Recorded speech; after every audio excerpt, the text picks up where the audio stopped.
नाशिकच्या दिंडोरी तालुक्यातील नळवाडपाडा या ठिकाणी काही दिवसांपूर्वी गावकरी महिलांनी एकत्र येत दारूबंदी केली होती। तसेच या ठिकाणी दारू परवाना विक्रेत्यांना गावात पुन्हा दारू विक्री करू नये अशी ताकीदही देण्यात आली होती।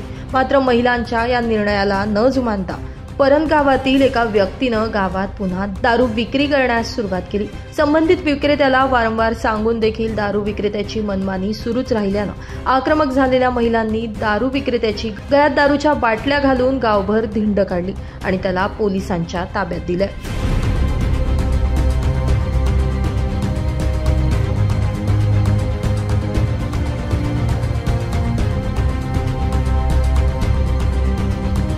विनापरवाना दारू विक्री केल्याबद्दल श्रीधर सीताराम गवळी याच्यावर दिंडोरी पोलीस ठाण्यात महाराष्ट्र दारूबंदी कायद्यानुसार गुन्हा नोंदवण्यात आला।